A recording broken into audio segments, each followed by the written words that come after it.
Et salut internaute, ça me fait super plaisir d'être avec toi aujourd'hui. Et le sujet, c'est ça.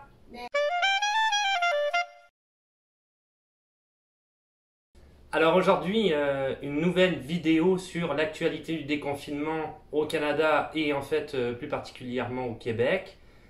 Tu verras que dans la vidéo, malheureusement, il n'y a rien de bien nouveau par rapport à ça, rien de positif en tout cas, plutôt négatif toujours vis-à-vis de l'immigration, hein, c'est ça qui nous intéresse. Je vais quand même aussi parler brièvement de l'actualité ici, qu'est-ce qui se passe en matière de déconfinement au niveau du Québec et il y a quand même de la nouveauté, même si c'est pas positif, donc on va voir ça tout de suite. Alors on va commencer avec les frontières. Donc mauvaise nouvelle par rapport aux frontières, la date d'ouverture des frontières est repoussée au 21 septembre. Il n'y a rien de surprenant, hein. C'est comme je disais dans les vidéos précédentes, comme j'en parle à chaque fois, c'est certains qui sont obligés de mettre une date. Le Québec est en état d'urgence, le Canada aussi. Donc ils peuvent se donner les droits de faire plein de choses qu'ils ne peuvent pas faire d'habitude. Mais il faut quand même qu'ils donnent une date pour les gens afin qu'ils aient l'information. Mais c'est sûr que c'est une date que tant que la pandémie, le contexte de la pandémie n'est pas réglé, ils vont repousser comme ça et encore et encore. C'est juste logique, c'est juste évident étant donné que le Canada a décidé d'aller vers une politique où il fermait entièrement ses frontières pour éviter que le coronavirus puisse rentrer sur son territoire. Alors, à ce sujet-là, je ne sais pas si tu as vu Instagram, mais j'avais fait une vidéo là-dessus, il y a toujours la guerre qui est toujours actuelle entre le gouvernement et Air Canada. Le gouvernement, évidemment, a étudié pas mal les vols d'Air Canada. Il s'est rendu compte, après avoir fait plusieurs tests de coronavirus, que la plupart des avions qui étaient en provenance de plein de destinations, comme Paris, comme plein de destinations à travers le monde, je pense qu'ils ont une vingtaine de destinations à l'heure actuelle. J'ai cité Paris parce que c'est la seule dont je me souviens. Il y a le Mexique aussi. Il y avait le Mexique. Voilà. On va pas faire de stigmatisation. Ils se sont rendus compte qu'il y avait des cas de coronavirus en fait positifs, de Covid-19 positifs sur ces vols-là, qui sont arrivés du coup au Canada. Alors ça a juste renforcé l'idée du gouvernement de dire bon ben voilà, c'est la preuve pourquoi nos frontières doivent rester fermées. Bon, donc date repoussée au 21 septembre malheureusement. Voilà, c'est la mauvaise nouvelle. C'est la mauvaise nouvelle. Alors, ce qui se passe ensuite par rapport à ça, je veux dire que le fait qu'il y ait eu un problème entre Air Canada et le gouvernement du Canada a un petit peu intensifié les restrictions de voyage du gouvernement du Canada. Si tu vas sur leur site, il y a eu des petits changements. Ils écrivent notamment pas mal de choses en caractères gras.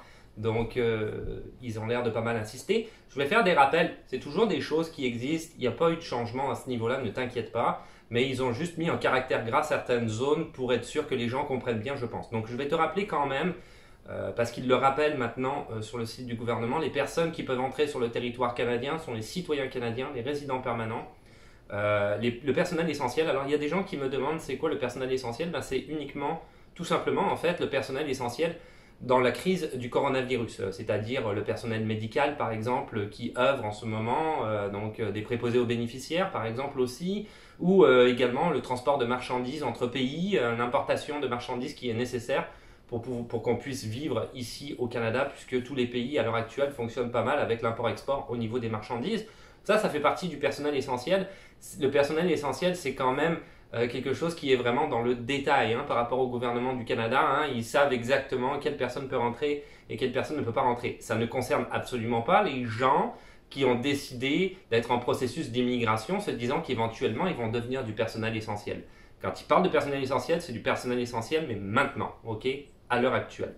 Donc ça, c'est les seules personnes qui peuvent rentrer sur le territoire. À cela, c'est ajouté, ça tu as dû le voir dans les vidéos précédentes, j'en ai parlé, tous ceux qui ont eu leur résidence permanente avant le 18 mars, mais aussi les étudiants. Si tu es un étudiant étranger et que tu étais déjà étudiant et que ton permis d'études était renouvelé sans aucun problème, j'ai connu par exemple ici quelqu'un qui est un docteur, il a eu son doctorat, il est en recherche post-doc et il a pu partir de son pays et revenir au Canada sans aucun souci. Donc là, ça va fonctionner aussi. Dans tous les cas de figure, ils l'ont mis en caractère gras, je le répète, il faut absolument que tu aies un plan de quatorzaine obligatoire, que ce soit toi qui est réellement mis en place. Où est-ce que tu vas loger, combien de temps tu vas rester, qui va t'amener à manger, faire les courses au supermarché pour toi. Donc c'est hyper important que tu le saches.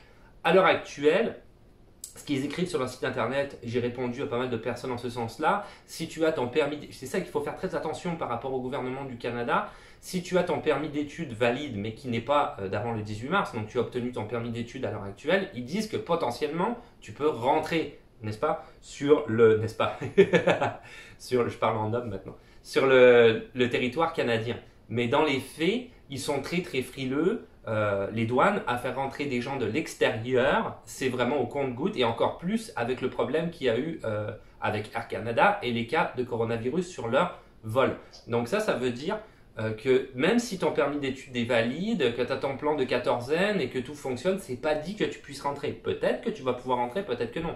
Peut-être que tu vas être... Après, c'est du cas par cas. Tu vas peut-être être dans un cas de figure où ta famille est ici, toute ta vie est ici, et finalement, ils vont dire, bon bah oui, tu peux rentrer. Mais c'est pas dit. Il est possible aussi qu'arriver à la douane, en ayant le plan de quatorzaine et tout ce qu'il faut, ils te renvoient quand même. Ce n'est pas le cas, par exemple, pour la résidence permanente. La résidence permanente, si tous tes papiers sont à jour, même si tu l'as obtenu après le 18 mars, tu as ton plan de quatorzaine, il faut vraiment que tu sois à jour, au complet. Il faut qu'il manque rien à ton dossier. Vraiment que tu sois sérieux là-dedans. Mais si tu arrives, tu as ton plan, tu vas te mettre en quatorzaine, il n'y a pas de souci, et tu vas pouvoir rentrer sur le territoire sans aucun problème. Ça, c'est sûr aussi. Pour tous les autres, permis d'études, etc., c'est beaucoup moins sûr. C'est pour ça qu'ils offraient d'ailleurs, au niveau des universités, le fait de pouvoir étudier en ligne de ton pays. Avec ce que j'ai dit dans la vidéo précédente, 50% de tes études peuvent être faites en ligne. Tu n'as donc pas besoin d'être sur les territoires canadiens. Il y en a qui m'ont envoyé des commentaires à ce sujet. Je sais que ça peut ne pas être évident de ton pays. C'est peut-être même impossible pour certains qui disent que d'ailleurs Internet est beaucoup trop cher dans leur pays. Je comprends, mais c'est une situation extraordinaire et exceptionnelle et j'imagine que le gouvernement du Canada ne doit pas avoir d'autres solutions. J'imagine. Je ne suis pas le gouvernement, donc je ne sais pas. Même si je parle souvent en leur nom, je ne sais pas. Alors maintenant, par rapport à la rentrée scolaire. Alors le 5 août, le gouvernement du Québec a autorisé le rassemblement de 250 personnes. Parce que, évidemment, ils voulaient introduire la rentrée scolaire. Jusqu'à maintenant, c'était 10 personnes maximum de 3 foyers différents, de 3 ménages différents en extérieur. C'est certain que voilà, ça ne fonctionnait pas réellement avec leur plan de rentrée scolaire. Pardon. Donc, rentrée scolaire, alors ils ont changé un petit peu. Je l'avais parlé dans une vidéo précédente. Ils disaient que quand l'école allait recommencer, il devait y avoir des regroupements d'élèves par 6 dans des classes et que ça serait des groupements, ce qu'ils appellent bulles. À l'heure actuelle, ils ont changé ça par les classes tout court. C'est-à-dire que les élèves qui vont être dans la même classe vont pouvoir un petit peu être les uns sur les autres sans aucun problème, sans respecter la distanciation sociale. Mais par contre, vont être mis à part des autres classes, vont avoir une distanciation, vont pas aller à la récréation en même temps que les autres, etc. etc.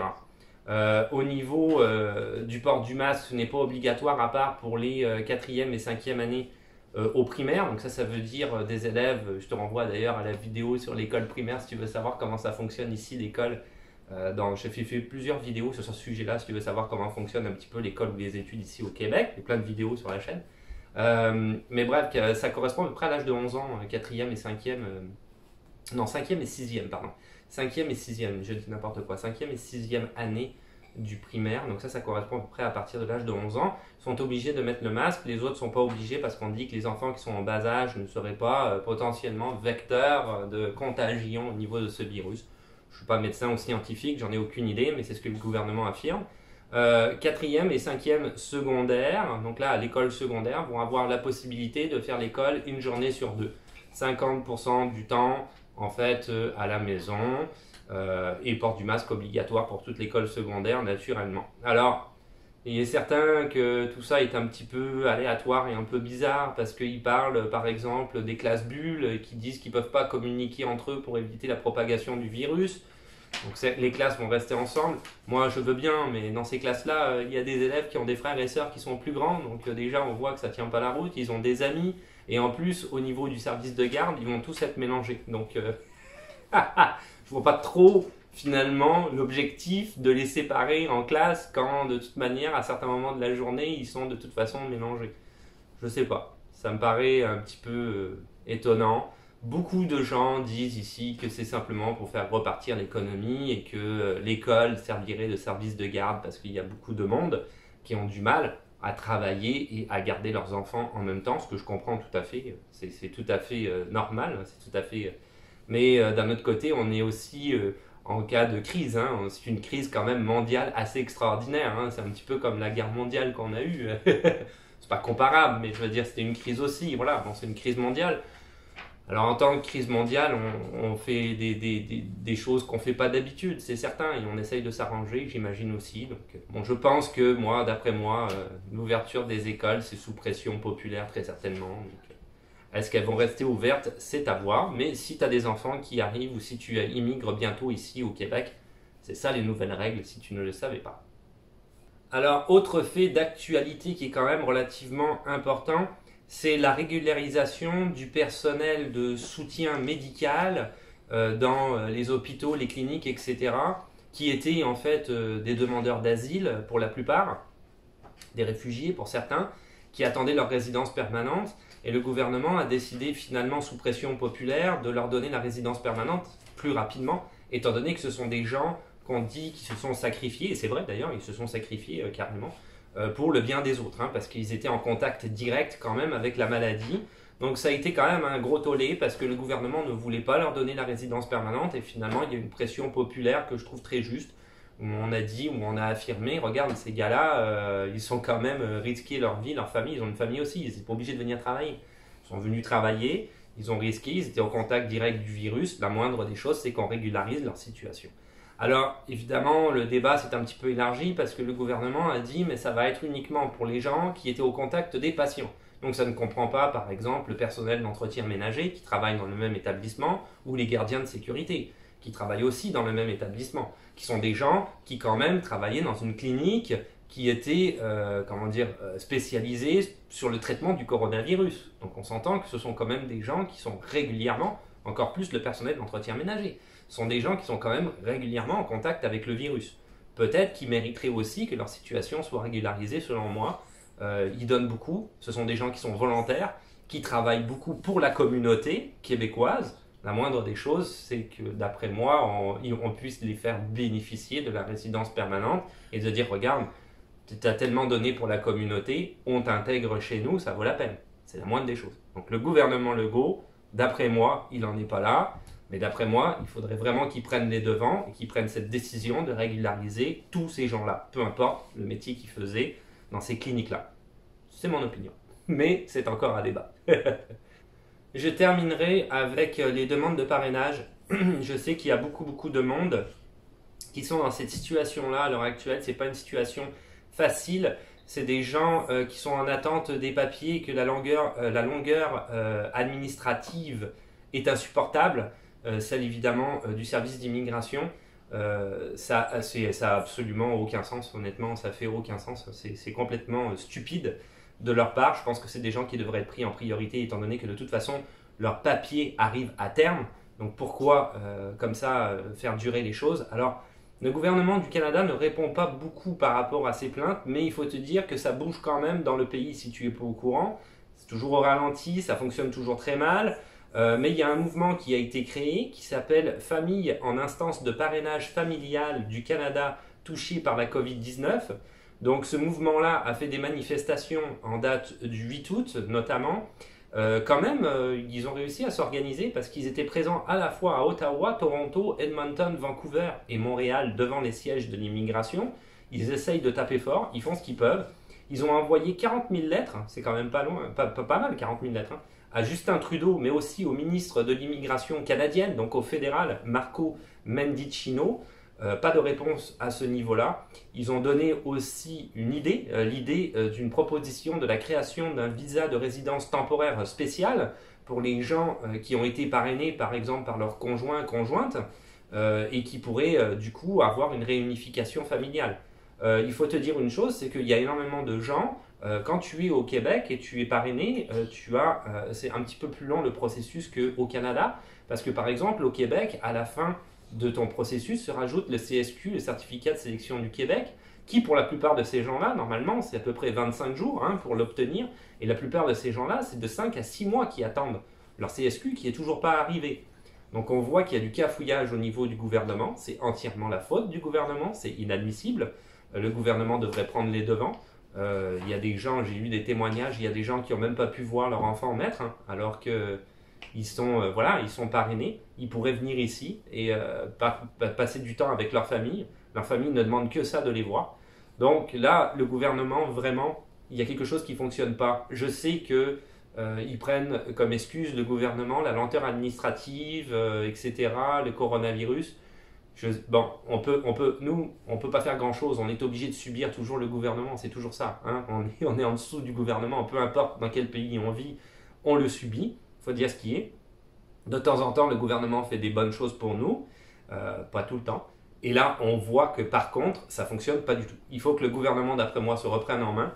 Les gens qui sont en attente, que ce soit au niveau du parrainage, la résidence permanente, etc., et qui ont eu des rêves comme ça qu'on leur a proposés, et que d'un seul coup on leur dit ça va plus être possible, quand ça fait peut-être des années que tu prépares ça, que c'est un grand changement dans ta vie, la moindre des choses c'est que le gouvernement prenne les devants. Alors soit le gouvernement, je sais pas, il essaye d'en parler quand même, il faudrait qu'il y ait une petite communication via les réseaux sociaux, parce que là il n'y en a aucune, ou alors qui prennent les devants et qui réforment un petit peu sa manière de procéder, parce que ça ne fait aucun sens pour tous ces gens-là qui attendent et qui sont en attente comme ça.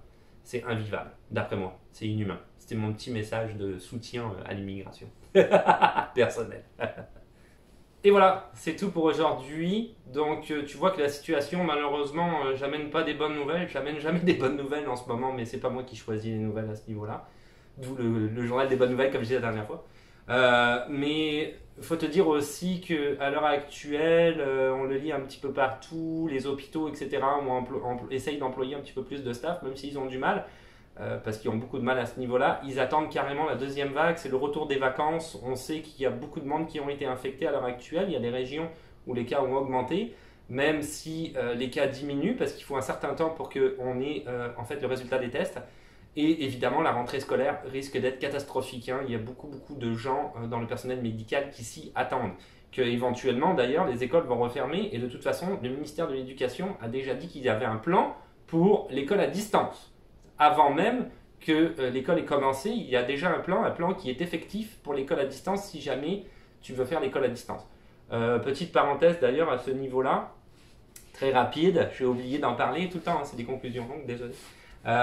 J'ai oublié d'en parler, mais l'école est obligatoire évidemment au Québec et tu pourrais faire l'école à distance si jamais tu as peur parce que tu as un membre de ta famille ou ton enfant par exemple qui a une condition de santé un petit peu précaire et que ça pourrait être catastrophique avec le coronavirus. Donc tu as la possibilité de garder ton enfant à la maison, mais c'est sûr que tu as aussi toujours la possibilité de faire l'école à la maison. Hein. Ça tu peux aussi, hein. C'est des démarches, mais tu peux le faire.